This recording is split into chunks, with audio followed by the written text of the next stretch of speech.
Hello students, welcome back. आज के class में हम लोग प्रीवियस टॉपिक कंटिन्यू करेंगे।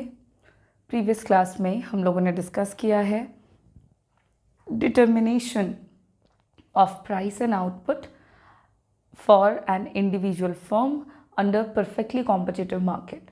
हम लोगों ने देखा कि परफेक्टली कॉम्पिटिटिव मार्केट में short run and long run दो डिफरेंट टाइम पीरियड में किसी भी इंडस्ट्री या किसी भी इंडिविजुअल मार्केट के अंदर जो फर्म है, इंडिविजुअल फर्म है, उसके लिए उस प्रोडक्ट के प्राइस और उसकी क्वांटिटी का डिटर्मिनेशन कैसे होता है। शॉर्ट रन में परफेक्टली कॉम्पिटिटिव मार्केट के अंदर इंडिविजुअल फर्म को प्रॉफिट, जिसे हम अब नॉर्मल प्रॉफिट या सुपर नॉर्मल प्रॉफिट भी कहेंगे, और लॉस, ये दो कंडीशन में कोई भी फर्म अपने आप को रखता है, अपने आप को पाता है, और इन दोनों ही सिचुएशंस को हम लोगों ने ग्राफिकली डिटरमाइन किया है।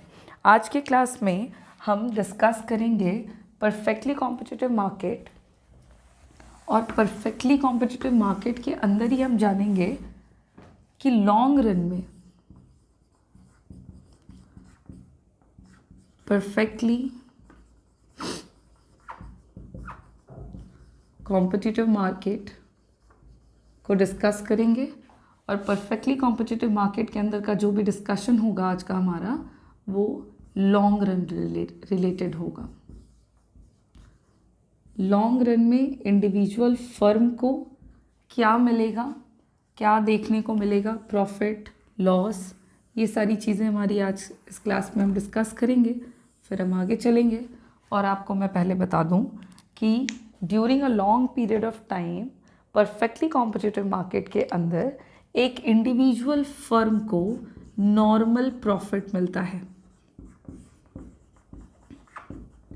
नॉर्मल प्रॉफिट, तो ये क्लियर हो गया पहले ही कि लॉन्ग रन में इंडिविजुअल फर्म नॉर्मल प्रॉफिट पाता है। किसी भी इंडस्ट्री के अंदर एक सिंगल फर्म को नॉर्मल प्रॉफिट मिलेगा, एंड नॉर्मल प्रॉफिट का मतलब हुआ कि जितना रेवेन्यू फर्म के द्वारा जनरेट किया जा रहा हो और जितना कॉस्ट फर्म ने लगाया हो प्रोडक्ट को बनाने में, वो दोनों एक दूसरे के बराबर हो जाते हैं। जब फर्म का एवरेज रेवेन्यू, एवरेज कॉस्ट, यानी कि पर यूनिट आउटपुट को बेचकर मिलने वाला पैसा, पर यूनिट आउटपुट को बेचकर सोल्ड करने पर जो पैसा मिलता है, रेवेन्यू मिलता है, वो एवरेज रेवेन्यू, और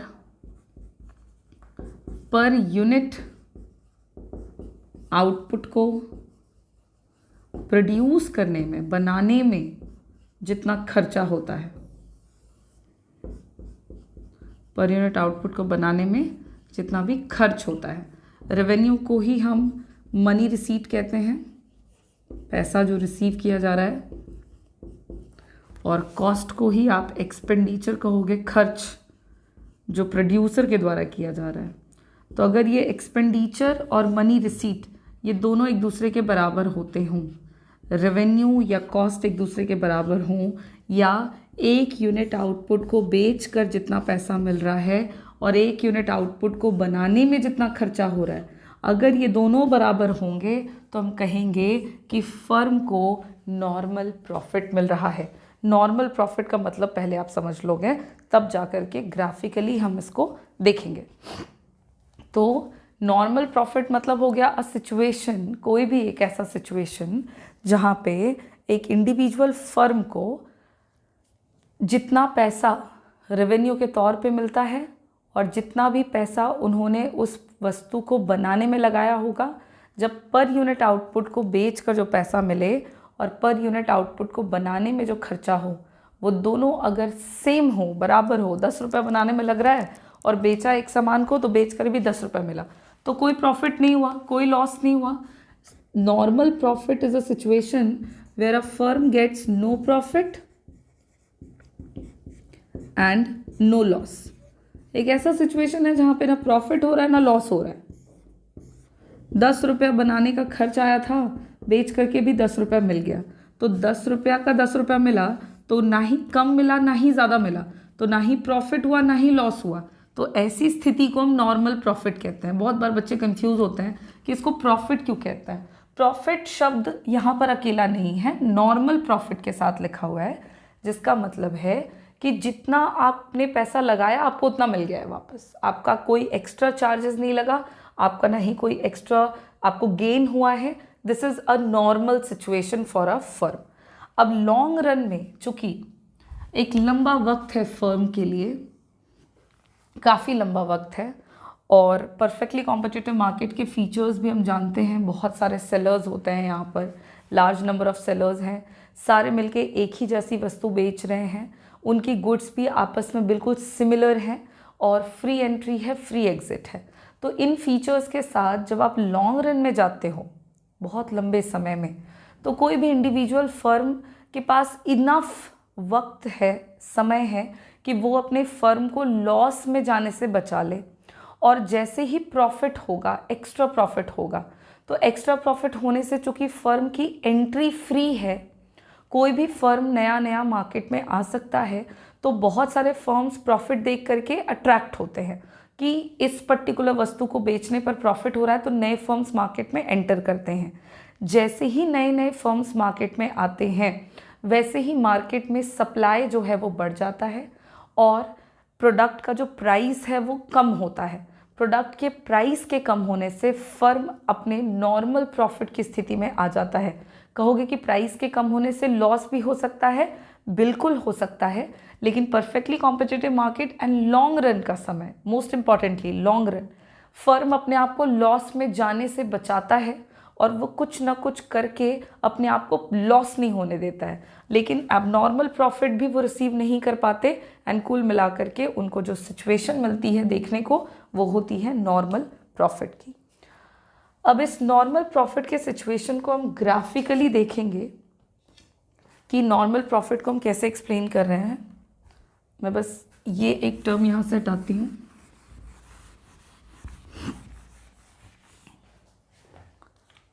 एंड नॉर्मल प्रॉफिट में सबसे पहले, जो कि परफेक्टली कॉम्पिटिटिव मार्केट में हम सब ने पढ़ रखा है कि इंडिविजुअल फर्म जो है वो प्रोडक्ट के प्राइस को तय नहीं कर सकते, जिसकी वजह से मार्केट में वही कीमत लेनी पड़ेगी जो बाज़ार की कीमत चल रही है। तो जैसे हमने शॉर्ट रन के लिए बनाया था ग्राफ, ठीक वैसे ही हम लोग लॉन्ग रन के लिए भी बनाएंगे, जहाँ पे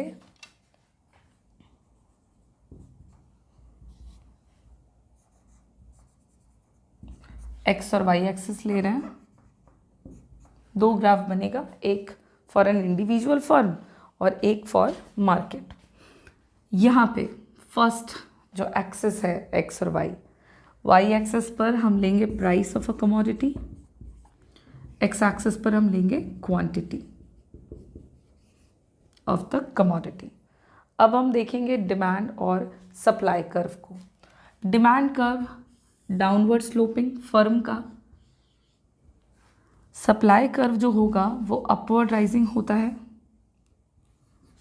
ये दोनों एक दूसरे को जहाँ पे मीट करेंगे, इंटरसेक्ट करेंगे, उस पॉइंट को हम इक्विलिब्रियम कहेंगे।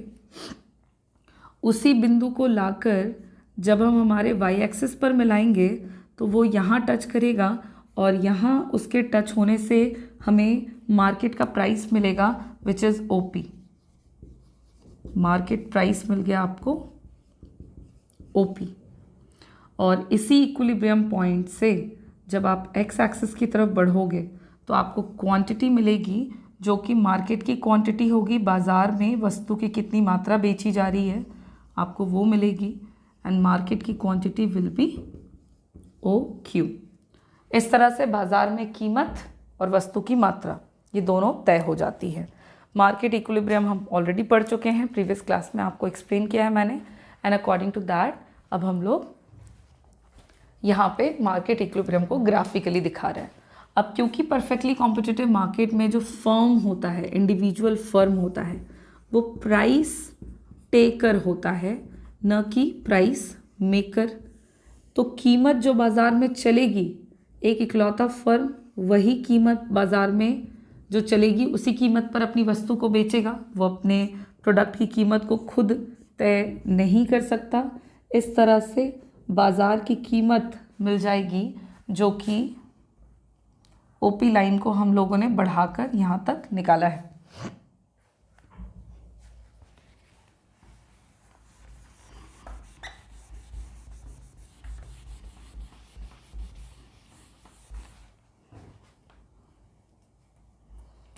ये हो गया फर्म का प्राइस लाइन,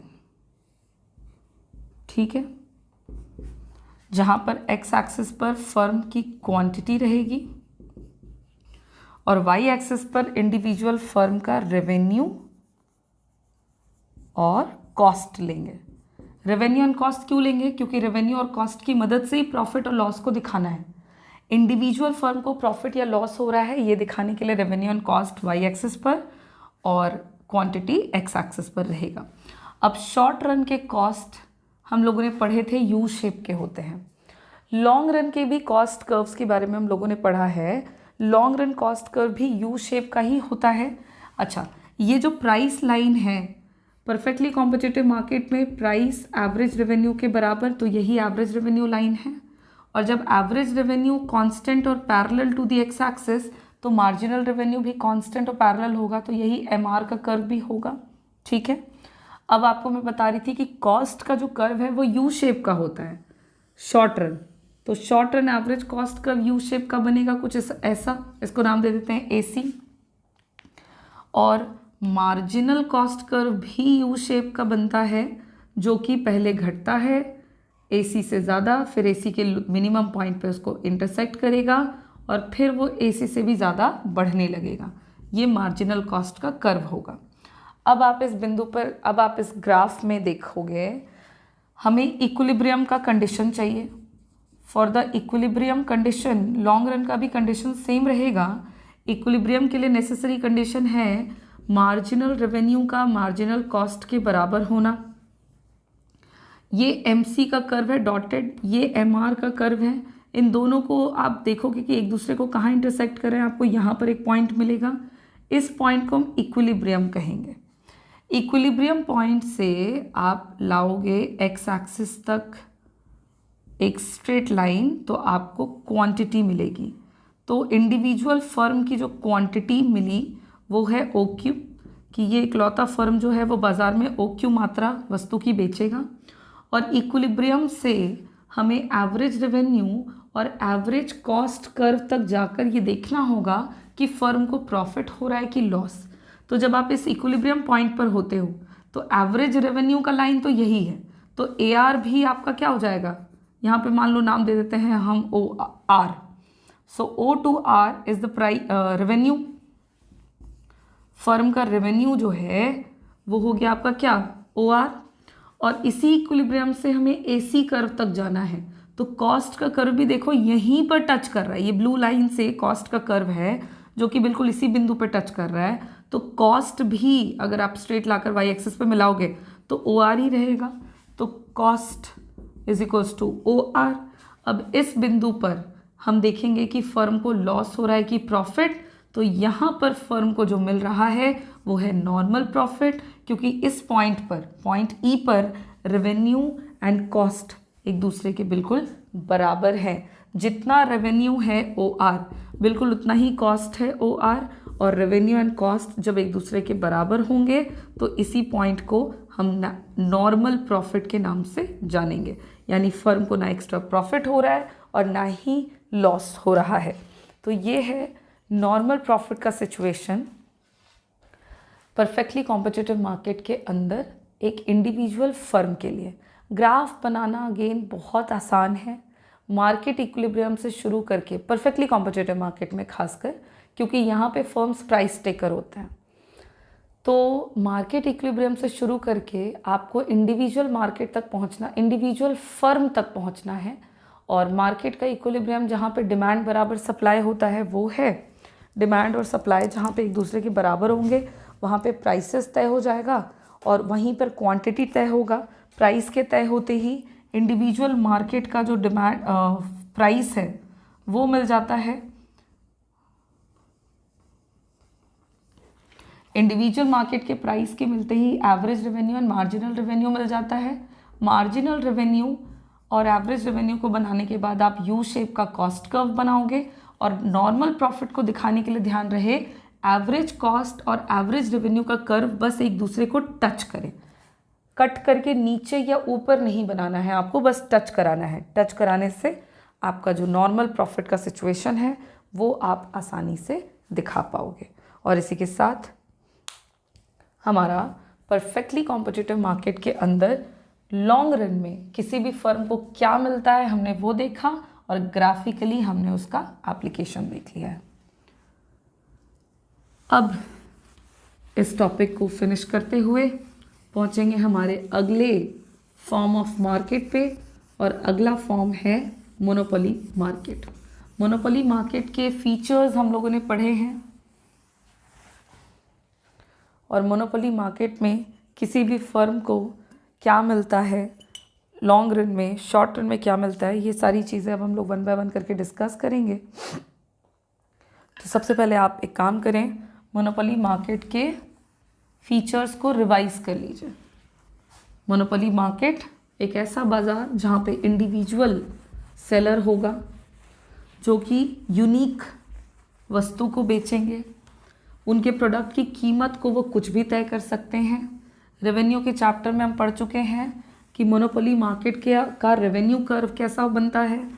हम लोगों ने कॉस्ट के चैप्टर में पढ़ा है कि शॉर्ट रन में कॉस्ट का कर्व कैसा बनता है, लॉन्ग रन में कैसा बनता है। बस इन्हीं बातों के साथ, इन्हीं फीचर्स के साथ हम मोनोपोली मार्केट में प्राइस और आउटपुट का अब करेंगे डिटर्मिनेशन।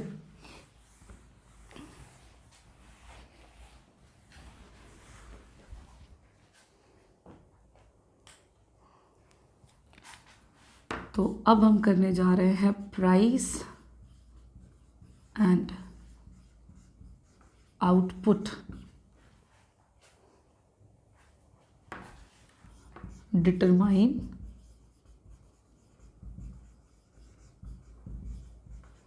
Under monopoly market.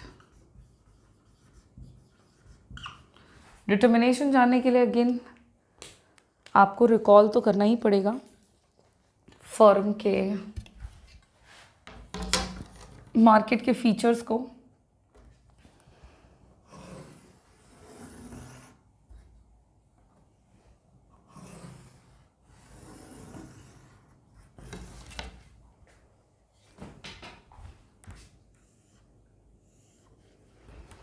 और सबसे पहले मोनोपोली मार्केट में हम बात करेंगे शॉर्ट रन की। शॉर्ट रन में एक मोनोपोली किस तरह के सिचुएशन में होते हैं, और उसके बाद हम लॉन्ग रन में चलेंगे। सबसे पहले तो ये जान लें कि शॉर्ट टाइम पीरियड में एक मोनोपोली प्रॉफिट की स्थिति में भी होते हैं, जिसको हम अब नॉर्मल प्रॉफिट भी कहते हैं।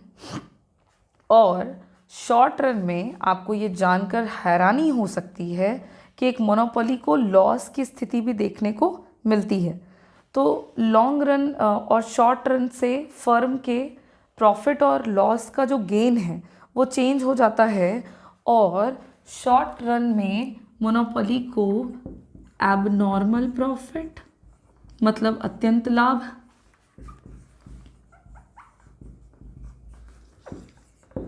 नॉर्मल प्रॉफिट मतलब नो प्रॉफिट नो लॉस, और लॉस की स्थिति देखने को मिलती है। ये तीनों सिचुएशन में एक मोनोपोली मार्केट का फर्म हो सकता है during a long period of time. अब सवाल है ऐसा कैसे हो सकता है?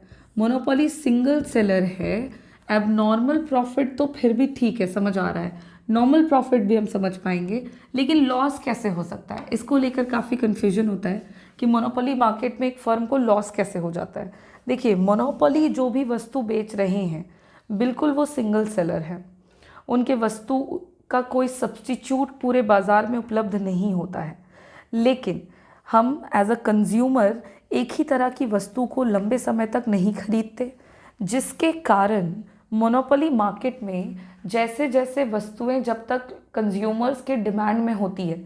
जब डिमांड बहुत अधिक होती है तो कंज्यूमर जो हैं वो ज़्यादा से ज़्यादा डिमांड करते हैं, और ज़्यादा डिमांड करने से मोनोपोली को काफ़ी फ़ायदा होता है, तो हायर प्राइस पे भी प्रोडक्ट को वो ख़रीदते हैं। तो एबनॉर्मल प्रॉफिट आपको बहुत ही नॉर्मल है मोनोपोली मार्केट में, खासकर तब जब प्रोडक्ट का डिमांड अधिक होता है, सप्लाई कम होता है, तो प्रोडक्ट का प्राइस हाई होता है, और जितनी अधिक कीमत होती है फर्म को उतना ज़्यादा प्रॉफिट होता है।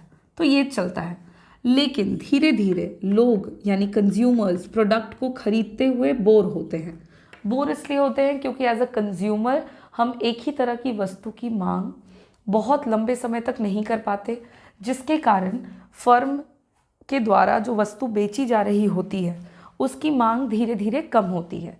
अब मोनोपोली यूनिक प्रोडक्ट बना रहे हैं, लेकिन जितनी डिमांड उनकी पहले वस्तु की होती है उतनी डिमांड अगर बाद में नहीं होती, यानी कि अगर वस्तु की मांग कम हो जाती है पहले की अपेक्षा, सप्लाई के बराबर हो जाती है,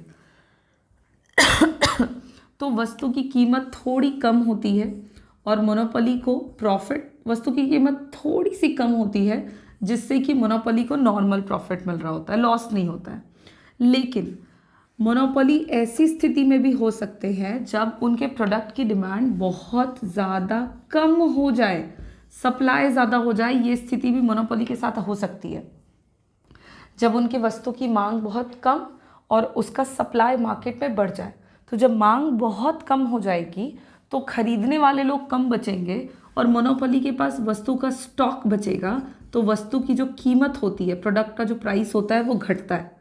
और प्रोडक्ट की कीमत जब बहुत कम हो जाती है, और अगर कम होते होते प्रोडक्ट की कीमत एवरेज कॉस्ट से भी अगर कम हो जाए, यानी पर यूनिट को बनाने का खर्चा जितना है अगर मोनोपोली उससे भी कम दाम में बेच दे, तो ये स्थिति लॉस की है, रेयर कंडीशन है, लेकिन ये सिचुएशन अराइज हो सकता है। अब क्योंकि ये तीनों ही सिचुएशन मोनोपोली को फेस करने को मिल सकते हैं, शॉर्ट रन में मोनोपोली के पास इतना वक्त नहीं होता कि वो अपनी स्थिति को ठीक कर पाएँ, तो वो ये तीनों में से किसी भी एक सिचुएशन को फेस करते रहते हैं। मोनोपोली के साथ एक ऐसी भी बात है कि वो अपने प्रोडक्ट की कीमत को खुद तय करते हैं, तो इंडिविजुअल फर्म प्राइस मेकर कहलाते हैं, न कि प्राइस टेकर। तो इसके कारण भी प्राइस अपने से तय कर रहे हैं, अगर डिमांड बहुत कम है तो कीमत को घटा देते हैं जिससे लॉस हो जाता है।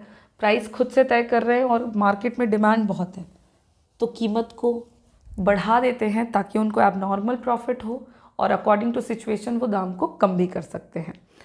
एबनॉर्मल प्रॉफिट में हम लोग वही चेक करेंगे। सबसे पहले तो एक एक करके हम लोग ये चीज़ देखेंगे। और पहला कंडीशन मोनोपोली मार्केट के अंदर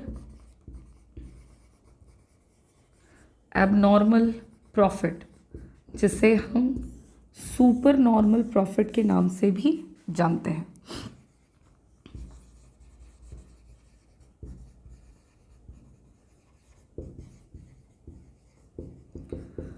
अब एबनॉर्मल या फिर सुपर नॉर्मल प्रॉफिट की स्थिति का क्या मतलब है?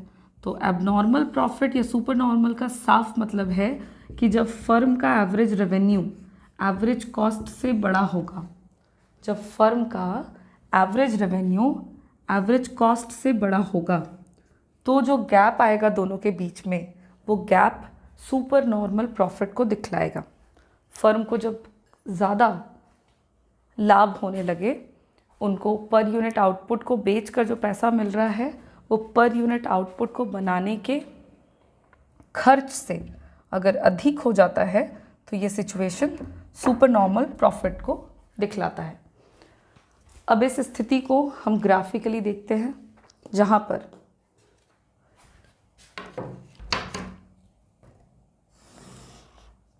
हम एक्स और वाई एक्सेस बनाएंगे।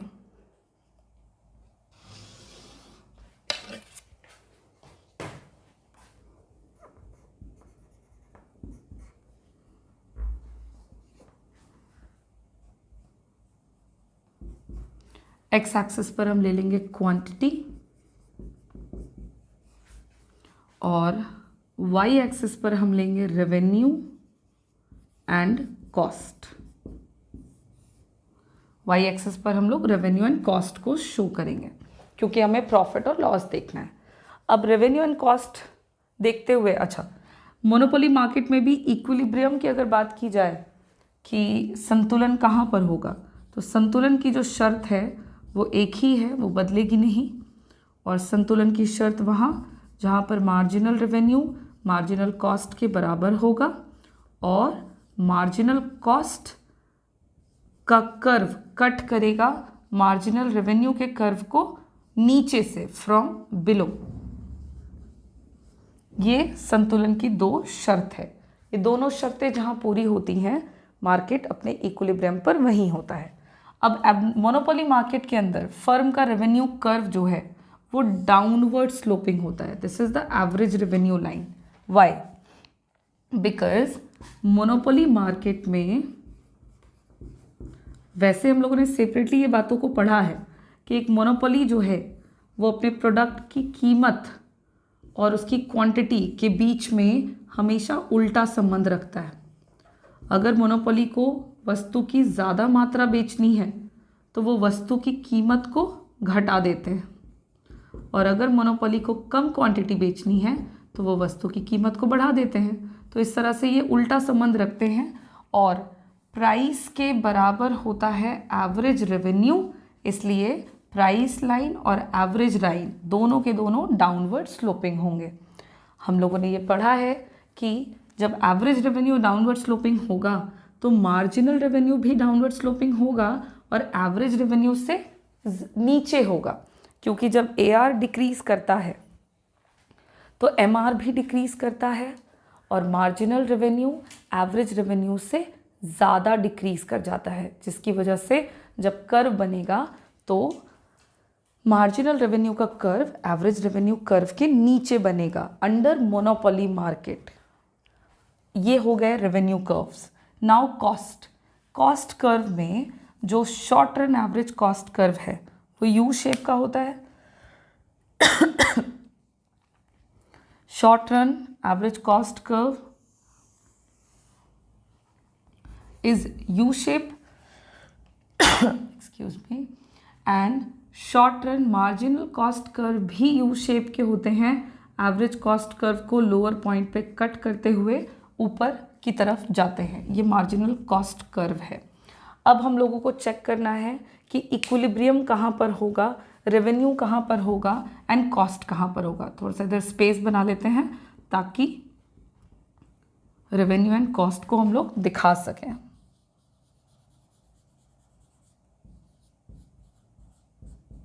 ठीक है, अब आप देखिए, सबसे पहले इक्विलिब्रियम ढूंढेंगे। सो मार्केट इक्विलिब्रियम वहाँ जहाँ पे MR MC के बराबर, तो this is the dotted one, the MC curve, and black colour का कर्व जो है MR के कर्व को दिखा रहा है। ये दोनों एक दूसरे को इस बिंदु पे मीट कर रहे हैं, ये बिंदु इक्विलिब्रियम होगा। ठीक, इस बिंदु को लाकर हम सीधा एक्स एक्सिस पर मिलाएंगे तो हमें वस्तु की कितनी मात्रा बाजार में बेची जा रही है वो मिल जाएगी। तो क्वांटिटी मिल गई हम लोग को, विच इज़ OQ। अब OQ क्वांटिटी को बनाने में कितना खर्चा आया और OQ क्वांटिटी को बेचकर कितना पैसा मिल रहा है हम इसका पता लगाएं। तो इक्विलिब्रियम बिंदु जहाँ मिला वहीं से सीधा आप कॉस्ट कर्व तक जाओगे, एवरेज कॉस्ट कर्व तक जाओगे, क्योंकि ये पर यूनिट कॉस्ट को बताता है। तो AC का कर्व यहाँ पर मिला, यहाँ से आप इसको लाकर वाई एक्सिस पर मिलाएंगे, क्योंकि वाई एक्सिस पर हमने कॉस्ट और रेवेन्यू दोनों दिखाया है। कॉस्ट को हम C से डिनोट कर रहे हैं, तो हम लोगों को OQ क्वांटिटी का कॉस्ट मिल गया, विच इज़ OC। देख लीजिए, इक्विलिब्रियम से मैं कॉस्ट कर्व तक लेके गई। अब इक्विलिब्रियम से कॉस्ट तक लेके गए तो कॉस्ट मिल गया। इक्विलिब्रियम पॉइंट से बिल्कुल स्ट्रेट हम लेकर जाएंगे इसको रेवेन्यू कर्व तक, और रेवेन्यू कर्व यहाँ पर ब्लू लाइन है जो कि हम वाई एक्सिस पर ले जाकर मिलाएंगे तो हमें मिल जाएगा कि आउटपुट को बेचकर पैसे कितने मिल रहे हैं, OR। तो रेवेन्यू मिल गया OR, कॉस्ट मिल गया OC। अब हमको देखना है कि OR बड़ा है कि OC बड़ा है। तो हम देख पा रहे हैं कि OR OC से बड़ा है, तो जो दोनों के बीच में एक रेक्टेंगुलर सा गैप, जहाँ पे इक्विलिब्रियम से कॉस्ट कर्व को मिला था वहाँ पे एक पॉइंट दे दिया, और जहाँ रेवेन्यू कर्व को मिला था वहाँ हमने एक पॉइंट दे दिया। तो हमें ABRC एक रेक्टेंगुलर शेप का गैप नज़र आ रहा है, एक रेक्टेंगुलर अंतर हमको दिखाई पड़ रहा है। इस अंतर को हम कहेंगे प्रॉफिट, और ये ग्राफ हमें सुपर नॉर्मल या एबनॉर्मल प्रॉफिट को बतला रहा है। कैसे पता चल रहा है? क्योंकि यहाँ पर OR OC से बड़ा है। तो OR चूँकि OC से बड़ा है यानी कि रेवेन्यू कॉस्ट से बड़ा है, तो जब रेवेन्यू कॉस्ट से बड़ा होगा तो जो अंतर आएगा दोनों के बीच में, जो गैप बनेगा, उस गैप को हम एबनॉर्मल या फिर सुपर नॉर्मल प्रॉफिट के नाम से जानेंगे। और ये आपकी पहली कंडीशन जिसको हमने ग्राफिकली देखा अंडर मोनोपोली मार्केट, कि कैसे और क्यों एक मोनोपोली फर्म को बाजार में एबनॉर्मल प्रॉफिट देखने को मिलेगा। कब देखने को मिलेगा, उसका क्या रीज़न होगा? मोनोपोली है, अपने प्रोडक्ट की कीमत को वो प्रभावित कर सकते हैं, काफ़ी हद तक प्रभावित करके वो अपने लाभ को बढ़ाते हैं, और इस तरह से मार्केट में आपको पहला कंडीशन शॉर्ट रन का एबनॉर्मल प्रॉफिट ग्राफिकल प्रेजेंटेशन के साथ यहाँ पर होता है कंप्लीट। अब शॉर्ट रन के दो और सिचुएशन हैं, जैसे कि नॉर्मल प्रॉफिट और लॉस। इन दोनों को भी हम लोग ग्राफिकली डिटरमाइन कर लेंगे और फिर हम लोग लॉन्ग रन पे चलेंगे। ग्राफ को आप ध्यान से देख लीजिए, इसकी प्रैक्टिस आप बनाकर करेंगे तो ग्राफ आप आसानी से बना पाएंगे। ये बहुत ही आसान है। Thank you.